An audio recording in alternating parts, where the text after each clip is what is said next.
Hello, and I hope you're well, keeping calm in these very strange times, aren't we? In very strange times, yes. Many are talking about endings and beginnings in terms of where we are at sort of a crossroad in terms of events and planetary movements. And however, to keep on focusing on Buddhist point of view of reality, it can be observed that something is coming up, and that we are probably in very important changing times. From a Buddhist perspective, anicca, impermanence, is all there is. So everything is in constant movement, in constant change. Nothing really is permanent and staying as it is. Right now, this has taken an enormous proportion. There also is a substantive amount of anger and anxiety being expressed for obvious reasons. It's not a given to remain calm in difficult situations. However, I'd like to just shed some light, as I recently had a conversation with a friend that brought up a lot of reflections on the mindfulness of anger and anxiety, and how it can be hiding in ways of doing that we're not even aware of. And it's not necessarily an outburst of anger. It can be just a very subtly hiding itself in some of the very daily life interactions. So I'd like to point out to a number of these reflections for your own reflections. So what is the most conventional way to deal with anger? Most people will just leave it alone with the person who expresses it, right? You just move away and let it calm down. But what about our own anger? Looking inwards, how we express the anger. Because leave it alone for another person, that's the easiest, the fastest way to deal with. There's anger right there, I'm staying away. Nobody really likes to stay around people with anger. But in daily life, when we're faced with anger, either our own or someone else's, it's often very tempting to take the simplest route. Withdraw, avoid the situation, distance ourselves from the person involved. But it doesn't necessarily resolve the deeper issue, the state of our own mind. If every difficult moment were handled only by stepping away, and genuine understanding between people would rarely develop, right? By stepping away from something, we're not really solving it. So the Buddha really always pointing back to our own mind. And that is the purification of this mind that must begin with something a bit more demanding, and that is that recognizing and transforming the seed of anger right there where it is with oneself. So the aim is not really merely to just suppress the anger after it appears, but to become aware of it early enough to prevent it from taking hold. So let's unpack a little bit. There's a form of attachment. So anger often hides a subtle and unexpected place, and that is attachment to the sense of self, attachment to I, me, mine, and my opinion, my being right, my object, etc. Human beings tend to have that construct of a strong identity around the self, often perceived as being solid, permanent, and inherently existing in all shapes and forms. And this identity colors every aspect of experience, what we say, what we think, and how we interpret the behaviors of others. So sometimes anger can appear disguised in seemingly harmless statements. Let's just take an example. So there is a discussion about, you're angry, I'm angry, no, you're angry, no, it's you, it's me. And then can't you actually see how peaceful I am? You are the one who is angry. that already is a trace of irritation. It already carries hiding sense of anger. It also hides a sense of duality. So at that moment, the mind places itself in comparison. I am peaceful, others are not. That's a subtle duality, with the self as the expression. So the self stands in opposition to others, and emotional tension quietly grows. For this reason, genuine practice begins by not judging reactions of others, but by observing the movements of one's own mind. Story of the Buddha in the Samyutta Nikaya 07, Brahmana Sutta, where the Buddha illustrates this principle with a very simple metaphor, which I'm summarizing here, and it goes as follows. If someone offers you a gift and you do not accept it, to whom does the gift belong? It remains with the one who offered it, right? Anger works in the same way. When another person expresses anger, there is still a choice. You can accept it or react, or you allow it to remain with the one who generated it. Recognizing this possibility opens up a space for awareness. The Buddhist practice goes one step further. Instead of focusing only on the other person's anger, the practitioners ask, where does anger exist within my own mind? Turning attention inward becomes the essence of the practice. Skillfully stepping away from an angry situation, it's very wise. Particularly for someone whose mind is very stable and trained in the Dharma. And those cases, taking a distance can actually prevent unnecessary escalation. However, for someone who is still learning and understanding the mind more deeply, withdrawing too quickly may conceal another subtle reaction. One might think, that person is angry, I am not. And such a thought contains a hidden form of pride. So the mind quietly places itself above the other person. For this reason, Buddhist teachings emphasize careful reflections on what it truly means to step away from conflict. Situations involving anger can also become opportunities to observe one's own reactions and emotional patterns. So let's unpack a bit the subtle forms of anger. It often hides in ordinary conversation. It can appear in the need to prove a point, in the desire to elaborate extensively on personal opinions, or the subtle insistence of being correct. This flavor is better than another one. This view is clearly wrong. My explanation makes more sense. My opinions are correct. I'm right, you're wrong. This tendency often emerges during discussions about politics, sports, preference, or anything else that involves comparison. And even when the word seems not neutral, the emotional energy behind them may stem away from the same root, attachment to the self.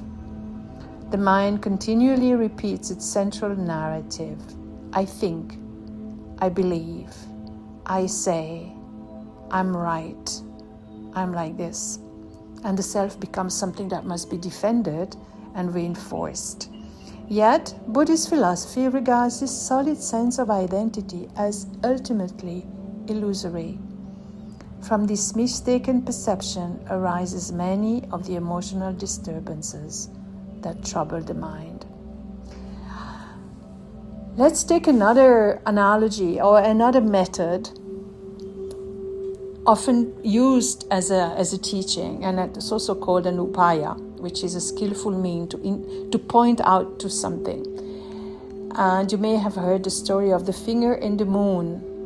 So this is a well-known analogy that helps clarify the role of teachings. When someone points a finger at the moon in order to show it to another person, what is the most important element in the scene? Is it the finger? Is it the moon, or the action of pointing?